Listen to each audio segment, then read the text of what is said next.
uzayobora urugo rwe neza. Imana yacu ntagirera abajeyi cira hamama wikubite, no, irakurera ikagina gusekuriramo, ikagukubita ibihimbano by'umwuka, ukamenya gutera ikorasi ariko mu mufuka nta kirimo, ukamenya gusirimba ariko uri umushomeri, ukajya ubwiriza ariko utagira iyo utaha,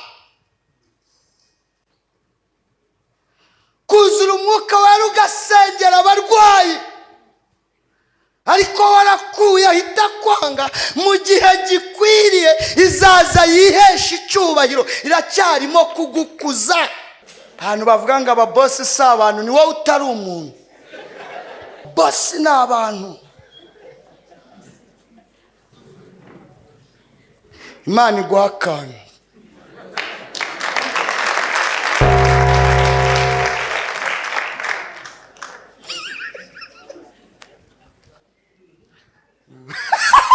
Imana ikumpera izina. Hari ibintu biza biherekeje iki?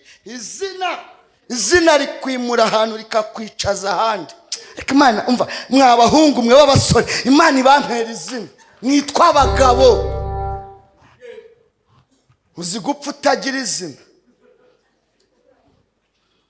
Uzi ko ku murenge ufata ku idarapo uzibesha ugenda urihagarareho, hamara umwanya urebe ko dasita gutambikana, ariko uriya munsi wo guhabwa izina rishya ry'ubugabo, ariko haleluya, urifata uri fiyeri. Nubwo uri kuvuga ibintu bya hatari uri kubisinyira, ariko nta kibazo uba warifasheho. Ariko abantu bagenda nimugoroba barago, abantu bishingira, wa mugani si ukwishingira n'ukwica. Umva, uzaharanire wa muhungu we gufata ku idarapo.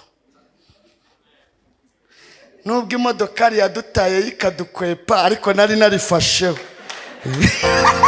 Imodokari yatujyanye gusezerana yaradukwepye, yabonye kirakita yigendera. Ariko iyo bagiye Yesu arasigara. Haleluya! Iyo bagiye Yesu agira gute? Arasigara. Inshuti nziza. Ngo n'uwa karindwi, igice cya 3 umurongo n'uwa karindwi, muri iki giterane cyiza cy'umuryango cyangwa cya bamwe bayoboye abandi, gifite teme ivuga ngo rinda umukumbi w'Imana nk'uzawubazwa. Tuhagere vuba vuba. 3 Yosuwa igice cya 3 umurongo wa 7 haranditse ngo Uwiteka abwira Yesu ati, uyu munsi ndatangira kugukuza mu maso y'Abisiraheli bose, kugira ngo bamenye yuko ndi kumwe nawe nk'uko nabanaga na Mose. Imana idufashe cyane, amen. Dushimiye Imana itwemereye kongera kubana namwe. Hari hatambutseho iminsi ariko ntago ari myinshi, ariko dushimye Imana. Tuvuga amazina, byashobora kuba harimo abashyitsi batatuzi, kandi n'umuco mwiza baganira ijambo ry'Imana kugira ngo babashe kumenyana. Nitwa Niyonshuti Theogene, ndi umugabo, mfite madamu n'abana 4, abakobwa 2 n'abahungu 2, kandi baracyasa na se. Turacyasa, tuzakomeza gusa. Na wa muryango mugari ubu twuzuye amashimwe, kuko n'abari ku mashuri bo baje muri vacances. Ariko Imana ishimwe, nanjye sigaye mfite abana bava ku ishuri.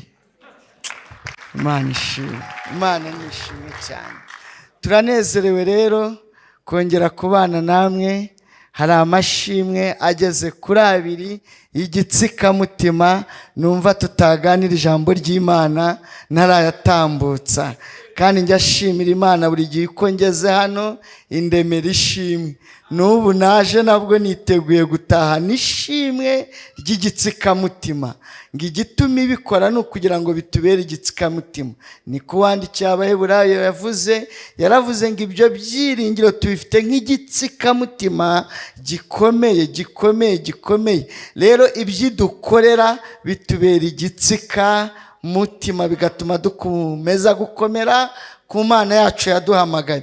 Ishimwe rya mbere, ubwo meruka hano nari maze iminsi ndi kwaza nambaye sandale kubera ya mvune, none nanjye nambaye inkweto nk'abandi. mwebwe murumva ari ibisanzwe kuko muhora muzambaye, ariko hari igihe nabitekereza nkumva agahinda karanyishe ndi kureba aho izanjye ziri hariya muri etajeri, ariko umubiri ni umubiri ntazishiramo. None shimye Imana ko ndi kubwiriza nanjye nambaye inkweto. Pawulo yaravuze ngo nyiri umwana navugaga nk'abana, nkibwira nk'abana, ngatekereza nk'abana, ngo ariko maze gukura. Pawulo yateye intambwe yo kugaya, aravuga ngo mfite ibyo nagaye kandi nitaga ko bimfitiye umumaro. Jambo rya mbere aravuga ngo mujye mumenya ko ndi uwo mwa Benjamin, wa mwana w'inkungwakazi, vuka ku mugore w'inkungwakazi kwa Yakobo, ndi uwo mwa Benjamin. Jambo rya kabiri aravuga ngo kandi ikindi mukwiriye kumenya, mujye mumenya ko umutambyi wa mbere, ariko haleluya, mucamanza wa mbere, umucamanza wa mbere ariwo kwa Yiwa kwa Benjamin. Jambo rya gatatu ariwo kandi mujye mumenya ko nigiye ku birenge bya Gamaliyeli, nize Harvard, harya niyo university ikomeye. Mfite ibyo nakwirata, ngarika ibyo byose sinyibyirata, kubwo kumenya ubutunzi butagira akagero bubonerwa muri Yesu Kristo.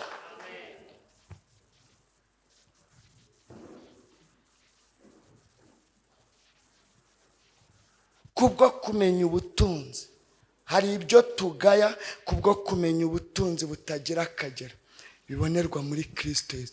Hari ibyo tureka, hari ibyo dutera umugongo, hari ibyo tutirata kandi natwe byatubera nk'abandi, ariko tukabireka kubwo kumenya ubutunzi butagira akagero. Turamanuka Peri na Meri tukajya guhura n'abana bacu, kandi mu bigaragara akazi nkora mu busanzwe ntaho nahurira nawe kugira ngo ungereho.